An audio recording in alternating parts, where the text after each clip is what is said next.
कौन हड़प करके बैठा हुआ है? वक्फ बोर्ड लेकर के बैठा हुआ है। देवबंद जमात का मतलब समझते हैं क्या है?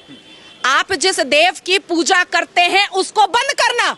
अच्छा, देवबंद यही मतलब ही निकलता है, आप जिस देव की पूजा करते हैं उसको बंद करना। इस्लाम की 4 स्ट्रैटेजी है, जो बात नेहरू जी भी जानते थे, गांधी जी भी जानते थे, इंदिरा गांधी जी भी जानती थी।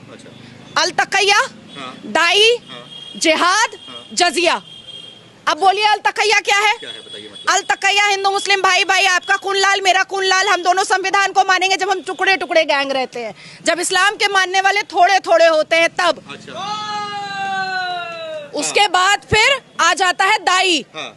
अब आपने मेरे ऊपर बिलीव कर लिया अल तकैया में कि ये तो मेरे संविधान को भी मान रही है, मेरी मिट्टी को भी मान रही है, हम दोनों का खून लाल भी बोल रही है। उसके बाद आता है इस्लाम की दावत। आपका धर्म खराब, मेरा इस्लाम अच्छा। आपका धर्म में इतने सारे भगवान, मेरे इस्लाम में एक ही अल्लाह। आपके धर्म में महिलाओं की इज्जत नहीं है, मेरे इस्लाम में महिलाओं की इज्जत है। आप अगर 5 सेकंड के लिए भी कन्विंस हो गए, वहीं पे मेरी जीत है। और अगर आप कन्विंस नहीं हुए, तब आता है जिहाद। निकालो तलवार और बोलो सुमित को कि गला सरतन से जुदा, सरतन से जुदा, वही होगा। उसके बाद आता है जजिया कि सनातनियों के घर से अगर एक गला कट गया, फिर भी घर वाले नहीं माने और इस्लाम कबूल नहीं किए, तब आएगा जजिया कि तुम हमको संपत्ति दो, प्रॉपर्टी दो, बहू दो, बेटी दो, सब कुछ दे दो, तभी हम तुमको माफ करेंगे, नहीं तो नहीं माफ करेंगे।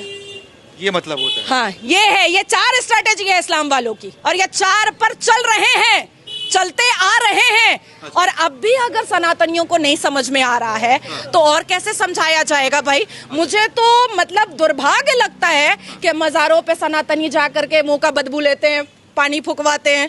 काहे को जाते हो भैया मजार पे? कौन मुसलमान दाढ़ी टोपी वाला मंदिर जा रहा है जो तुम जाते हो मजार पे? और हमारे अल कुरान ने तो मजार परस्ती मना किया है, गुनाह कहा है। सनातनियों को अपने जोश को दोबारा लाना पड़ेगा, अपने सिविलाइजेशन को मानना पड़ेगा। नेहरू और गांधी और इंदिरा गांधी ने आपसे जो गुरुकुल छीना है, उस गुरुकुल कल्चर को दोबारा लाना पड़ेगा। लग रहा है आ जाएगा। हाँ, गुरुकुल कल्चर एकदम आ चुका है। विजन, फोकस, सब कुछ क्लियर है।